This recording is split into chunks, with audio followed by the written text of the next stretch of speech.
hello to the people of area. We have a new transmission this day. On this month of November, we have a surprise from Norway, Oslo. We have the DNB project. DNB project is being designed by the dark architects. So in this day, we have Gerard Linder, a senior architect of Norway. It's a pleasure to meet you, Mr. Gerard. How are you? I'm fine, thank you. It's a pleasure to meet you, and it's a pleasure to meet all the viewers from Honduras, I guess. Yes. Yes, many people have asked me about this project, so we feel like lucky to see that you answer our question, and now here we are, so close to present this great project. If you want, you can start with this project that we have been so excited to know about it. Fantastic. It's a pleasure that people recognize our project, so it's a pleasure for me to present it. You want me to start the presentation? Yeah, you can share the screen. Okay. So I'll take it through the 20 minutes, I guess, presentation, and then you stop me whenever you like. Yeah. Okay. Yeah, perfect. So this project was a part of a design competition, and the site was owned by the government, so it was owned by the harbor authorities in Oslo, and by the railroad company, the state railroad company, and also by the state road company. And they had a huge site, and they wanted international architects to team up with Norwegian architects and to make the pre-qualification. We had to look for a big name in Europe, a big international name. So we contacted MVRDV from Holland. And when I'm saying we, it was A-Lab and Dark from Norway. They had already teamed up, and we teamed up with this Dutch company. And we were in a competition with Sir Norman Foster and other really well-known architects. So the area we're talking about is this area. It used to be a huge... Okay, let me see. You have to share the screen. Can you see this? No, we cannot see it right now. Okay, you cannot see the project. Yeah, on the top left. Okay. So let's see. Can you see this now? Yeah. You have to expand the screen. Yes. So. Okay. You can see this. Yes. Okay. So this area is the central railroad station in Oslo. Can you see it? Yeah, we can see the rail station. And the barcode area is this area. And also I'll go through it, the master plan, because I mean, what happened was the first decision was made by the Norwegian government to build a new opera. And this opera has been built by Snøhetta. It's a world famous opera, you've probably seen it. So by making this decision of a new master plan for the whole area of Bjørvika, it's called Bjørvika, that was the stepstone, and this was actually the important decision, because when they did this, they had to move the old road, passing on land, and they made a tunnel under the water, under the sea, under the fjord. You can see it here. And so the barcode area is this area, and this land was owned by the state, and they wanted to sell it because they didn't have use for it anymore. It used to be, all storage buildings, railroads. So it was kind of left over, and they wanted to make some money out of this and use the money other places. So this is like an image of the master plan, and this is the barcode buildings. The regulation, the competition we actually won was for this all this area. What we did in this area, this is different views, but I mean it's a really interesting place because you have the fjord, the Norwegian fjords, and it's like a miniature of Norway because you have the mountains in the background, and you have the city and you have the fjord. So it's a really interesting setting. So yeah, it's a beautiful. It's very beautiful. I mean, it's you can sail in from Denmark and Germany and to the deep fjord, and then you arrive in the middle of the city. And it's also close to the mountains. Actually, you can go skiing in the winter. Take the tram from this area, just 30 minutes, you'll be up in the mountains. You could go skiing. So it's an unique area. In the summer, you can go swimming, in the sea. So it's you have both the summer, the sea, and you have the snow and the winter. So this is Norway. I mean, it's in a nutshell, but it's also Oslo in a nutshell. So the concept. You can be in action all the year, in summer and winter. Sorry, what did you say? You can be in action in summer and winter in this place. Yes. In summer you can have the sea, and in winter the mountains, the snow, and all this. Exactly. So that's great. Yeah, so it's shifting, and we have also the northern light. So in the summer it's light all around the year. I mean, it doesn't get really dark, but in the winter it gets dark most of the day. Even in the middle of the day you only have a few hours of daylight. So it's really it's a place of huge contrasts. Actually, this is, I guess you can say that about most of Norway, but you can also say that about Oslo. But the thing is with this concept of the barcode area was that we wanted to make a plan that was kind of flexible. In the image, you have the bar, right? The bar. Yeah, the bar. So we wanted to split it in different smaller, longer sites. But there was we made a program, like rules. So you could actually you could buy a thicker bar or a thinner bar depending on the client's wish. So if you wanted, and this is also presented in the Norwegian warehouses, old warehouses along the rivers. Wow, they look beautiful. Yeah, so it's like it has a base. It has a basis in the old history of Norway as well, because the trading houses, they were different sizes. This is in Trondheim. This is further north, but you have this. You find the same in Bergen. So you did the trading by ship, and you took the goods straight into these houses, these warehouses. And so the barcode this is just an example, because I mean we didn't divide. This is different pieces. So we made a program for the different sites, the different barcodes, and the concept was also that since we built this denser part of the city, this is becoming the central business district. We wanted it to be more open than the existing urban plan, because the municipality had made an urban plan existing of city blocks. So we wanted to make a more open plan with spaces in between, so the city behind could actually see through the new area. And then we wanted these types of iconic buildings in a way, and we made this volume program to test out and to suggest different ways of building. So this model is from the competition. So this is the basis for the whole barcode area, and this we also made like a volume vocabulary, like a grammatic. You could actually go in and pick this. We made some shapes that we said that we decided were standard shapes, and so in the regulation, in the urban plan, you actually had to choose from different standard shapes and special shapes suggested in the urban design program.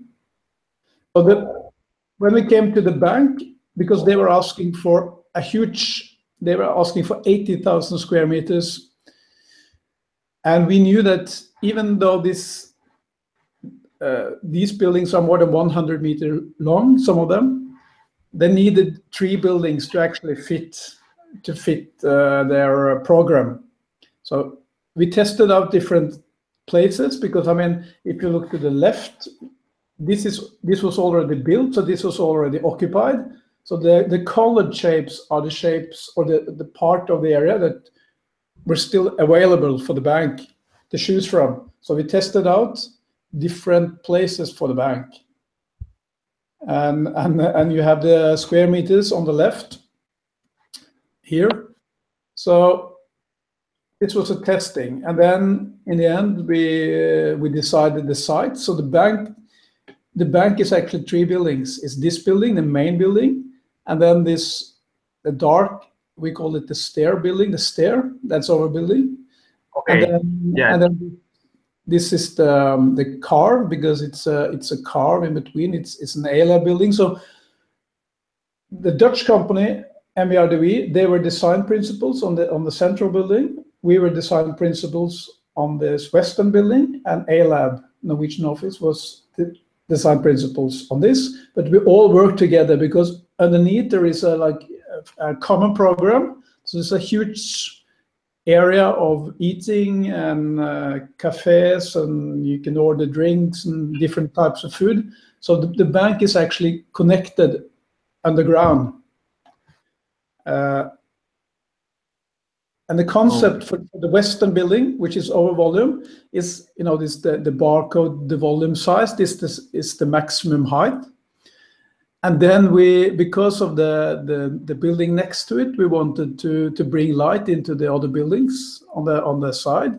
So we did a cut, and then we made the stairs to make terraces. And it's a connection, it's a pathway going, not following the main roads, but cutting through all the barcode buildings. So we took out this passage, and then we had a public elevator. This is not the elevator for the building itself, for the people working in the building, but this is actually an elevator for the public. So they can actually, this is a glass elevator, so you can look out when you go up, because in the design program, we also were putting in a 360 degrees viewing pavilion, so that you can have a view over Oslo. So this is kind of the concept for the West building. This is awesome how you play with this volume, right? Yes, and it's also. Yes, and we played with it. Yes, and because I mean, the stair building was one of the original shapes that we made as a program, but then we added program to it. For instance, this staircase was not. This elevator was inclined elevator was not a part of the original, design in the urban design scheme, but we added this to the building. And this is some of the challenges to actually how to add things and do alterations. So there's a really slim building. It's almost 100 meters long. You have the passage. It looks pretty small, but it's at least 5 meters wide.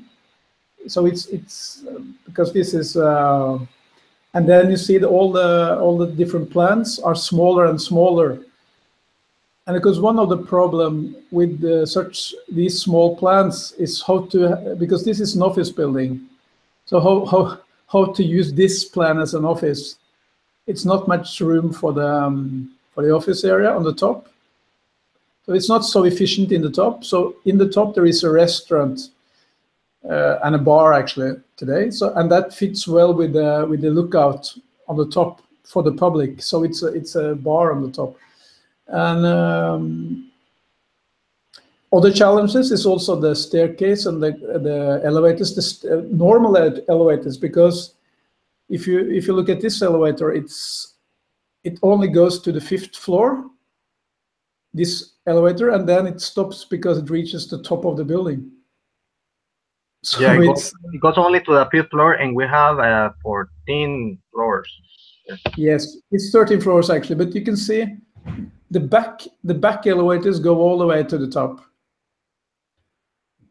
So this is also, I wouldn't say this is a challenge, because in a normal building, not a stair building, but in a normal building, both the stairs would go to the top. So we had to figure out how to implement this in the plan for the building. You can also see the white parts. The white parts is actually the outdoor terraces.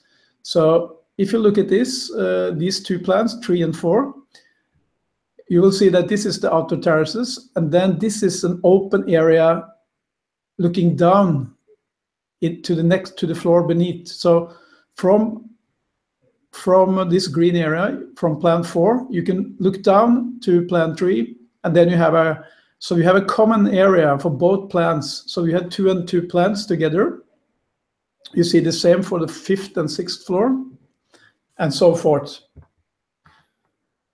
So 2 and 2 plans are fixed together. These are plans from the middle building and the carved the eastern building. These are the buildings put together.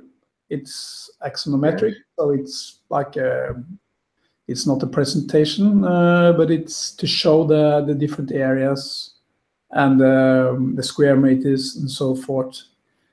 We had to work on the construction as well, because the bedrock is 50 meters down in the mud. So they actually had to, the foundation of these buildings had to go 50 meters deep to hit the bedrock.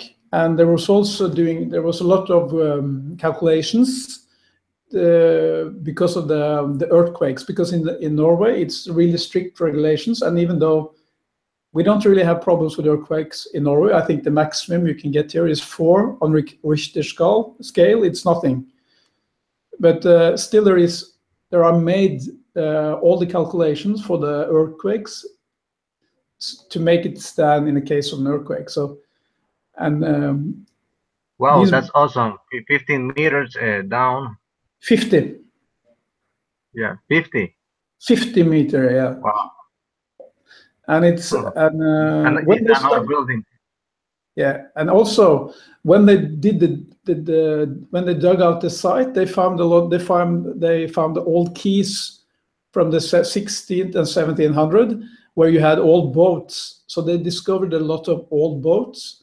So we had to wait for the excavations of the old boats, because they had to be taken. The archaeologists had to excavate them. So it was a disadvantage for you. It was a retry or something. Yeah, it was a delay because of the excavations, actually, but one of the boats has actually been restored for 5 years, and it's now going to be put into the bank. So we actually made a museum inside the bank for this boat that they found. I think it's from the 16th century. So I mean, it adds something to the buildings and to the place. So it's a nice surprise in a way. In the beginning, it's a bit of a hassle, but in the end, it's something you can do. You can end up doing something really nice with it.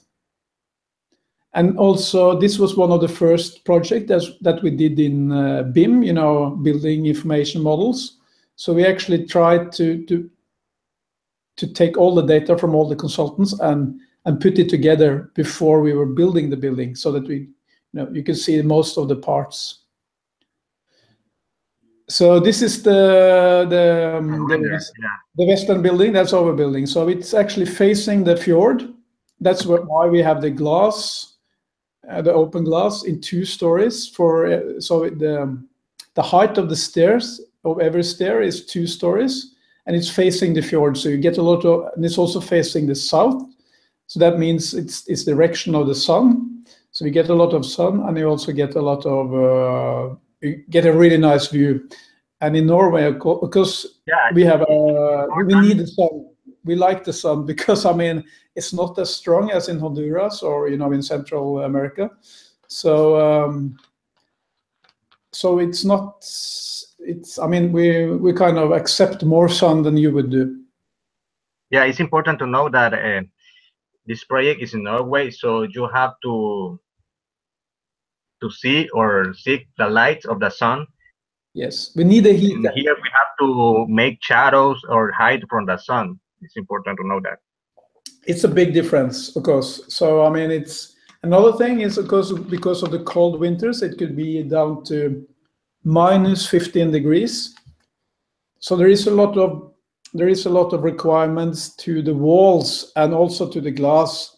So the glass is 3 layers. It's 3 layers of glass with 2 air layers in between to have the Okay, insulation so in it's the very glass. thick. The glass is very thick in this Yeah, facade. it's not that deep. I mean, it's 3-4 centimeters because you have three layers of glass and with the space of air, but it's more than Okay. air. It's actually it's a gas put in between that helps insulate the glass. And I think it's 30 centimeters insulation. It's called rock wool in the walls as well. So in the walls, it's really thick insulation. But these are renderings that was made before the building, obviously. But here we can also see the inclined elevator. And the nice thing is that this is not for the bank itself. This is actually for the people of Oslo. So you can go in I here. would like to know how does works because of the Yeah, form of the way that it has. yeah. It's actually produced in Italy, and you can find them in some ski resorts actually in Europe, in in the Alps, some ski resorts because they go up the mountains. So you can see that it's the corridor for the elevator is in glass, and also the elevator itself is in glass. So when you actually when you go up, you look out, you can see you rise up to the 13th floor, and you can see more and more. You get a better view out of the Oslo fjord, so you can see the Oslo fjord while ascending, while going up. Yeah, because it has a 45 degrees, right? 45. It's 30 degrees or something, it's quite steep. It doesn't look so steep in this rendering maybe, but it's quite steep actually. So this is also a rendering, I guess. It looks like a picture, but it's a rendering. So It's scary. to get to the top, actually, because to get the last stop to be actually on the top, you have to you have to extend the tube of the corridor of the lift, to get to the actual top. So it's not like a design. It's not only a design choice, but it's actually to get the elevator to the top. You had to extend it. So this was we broke the rule of the regulations. We had to apply to do this, but that was okay. And on the top there is a fusion restaurant, like a sushi and Asian restaurant type. And this is open for the public, of course. You can book it, and it's really nice. They also have a large outdoor area on the terrace, and you can see the view. And this So building, this is this building is also a dark building, actually. this is the cafe. This is the 13th floor, right? So you can This see all. I think this is the 13th floor, yes, or the 12th actually. So in the barcode there is a regulation, and it's I can come back to that, but because you asked about the facades of the building, why does it look like it does? But in the regulation there is a lot of requirements, but one is the height. There should always be at least 4 stories between every building. So the maximum height is 17 floors. This building is 17 floors high, and then it goes up and down, so it changes from building to building. And if it's also the rules in the regulation that we actually made was that if you have a dark building, the next one should be lighter or light, and then there should be a darker one and a lighter one, and so to get the diversity, not to have like the same facade materials and not the same degree So of color I or have light. a question about having a dark building and a wider building. Who decided? The architects or the government, something like that? No, I mean, we actually made the urban plan, the urban design. So since MERDV, Dark Architects, and A-Lab, since we actually made the urban design, this was our, because we made it in cooperation with the municipality, but these rules we made in the urban design. So first we made the urban design, and we only had a few of the buildings. We didn't have all the buildings, so there were other architects coming in. But the rules that we made for the whole plot, everyone has to apply to those rules. So we had to apply to our own rules. So when we decided the position of the bank, we had to apply the rules on that exact site.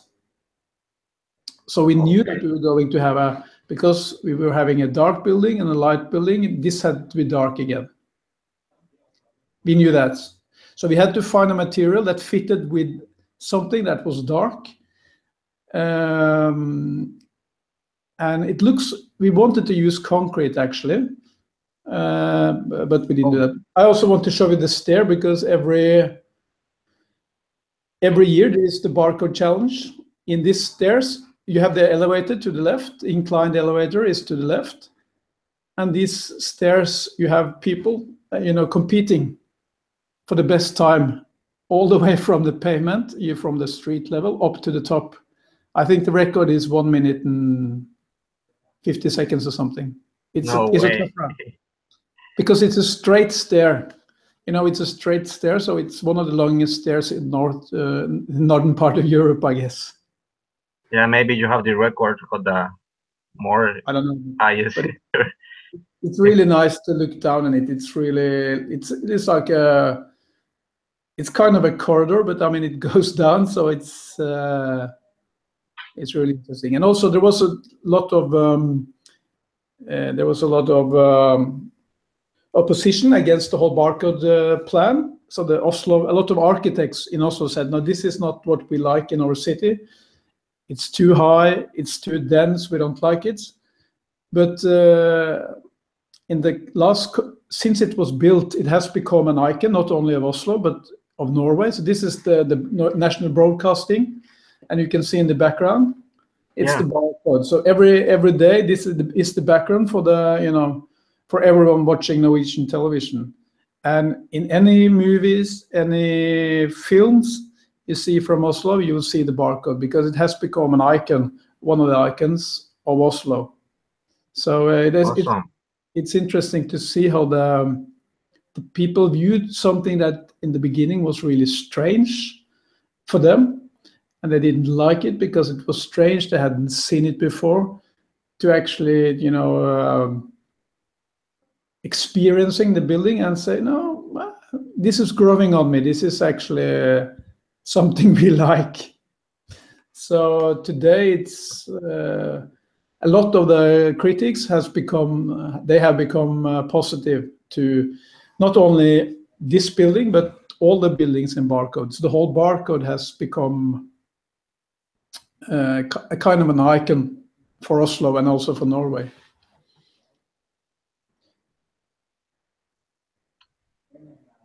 So yeah, this building was the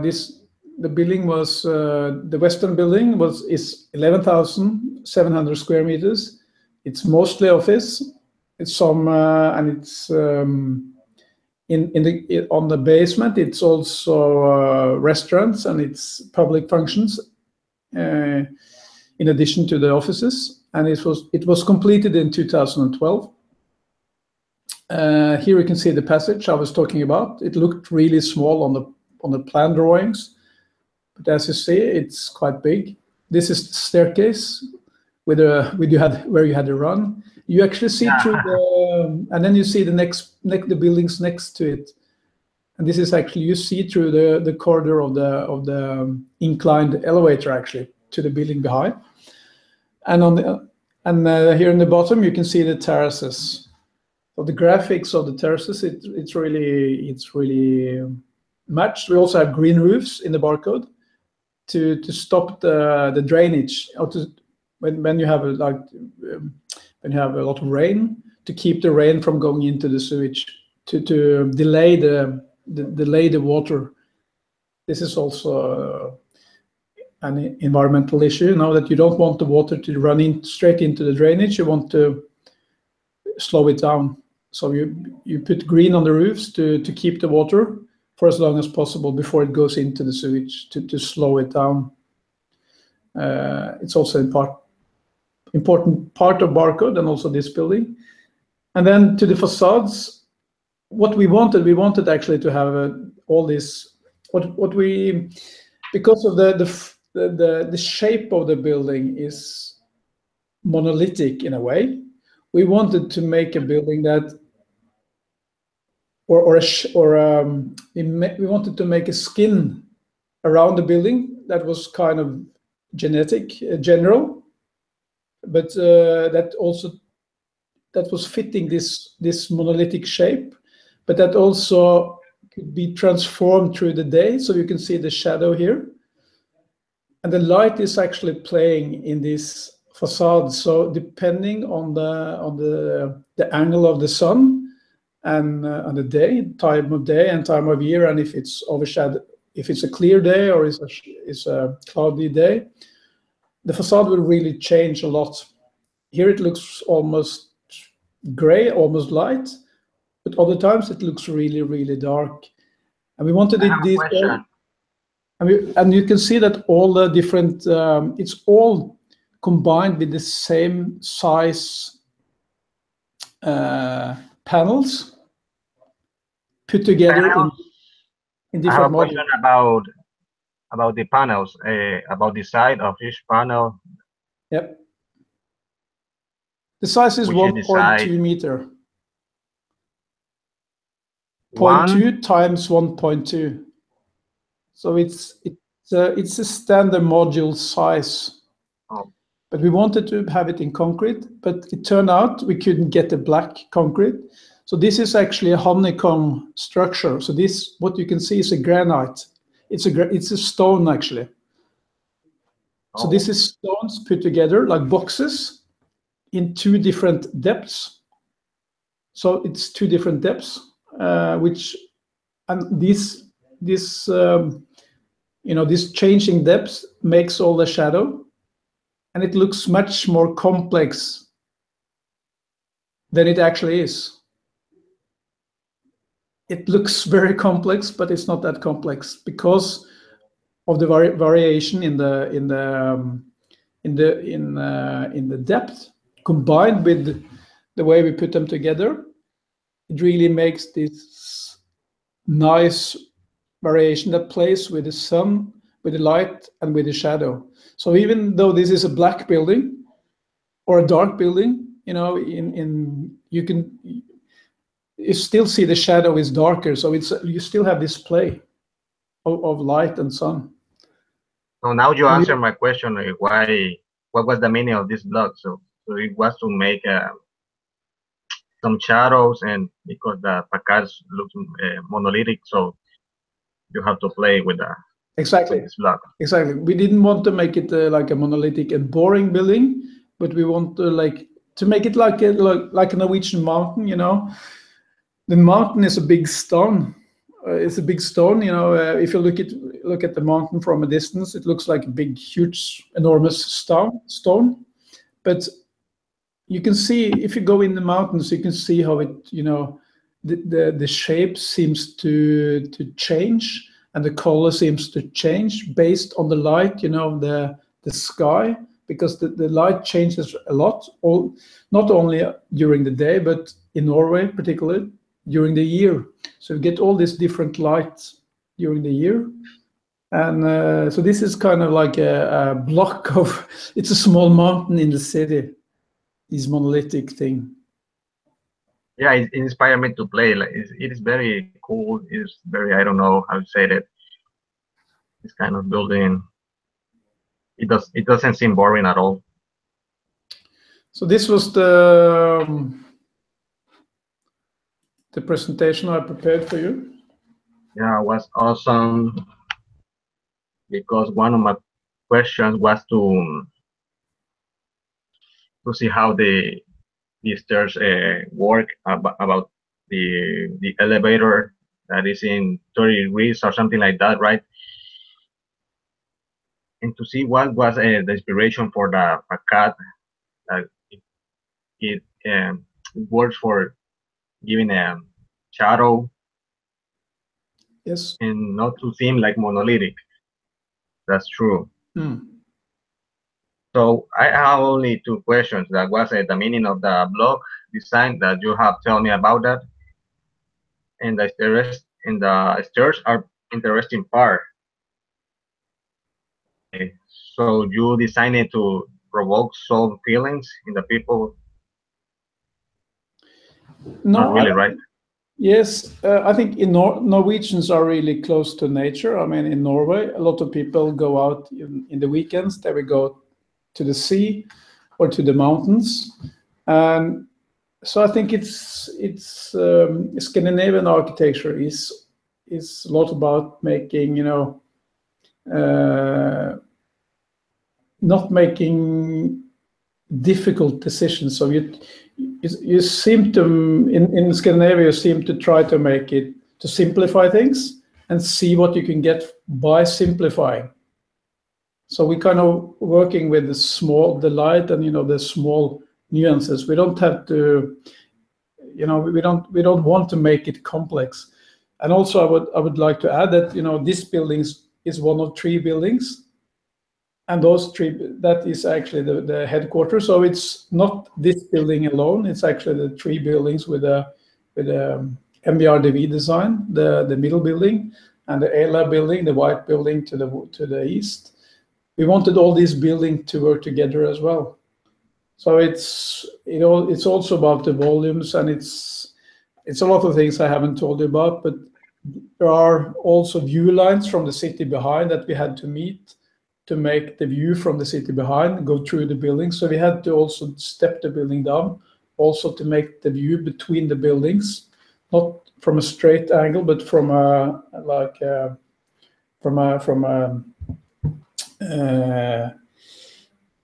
more narrow angle, from some streets, further behind. So we had a lot of different issues that we had to solve with these buildings, with this building.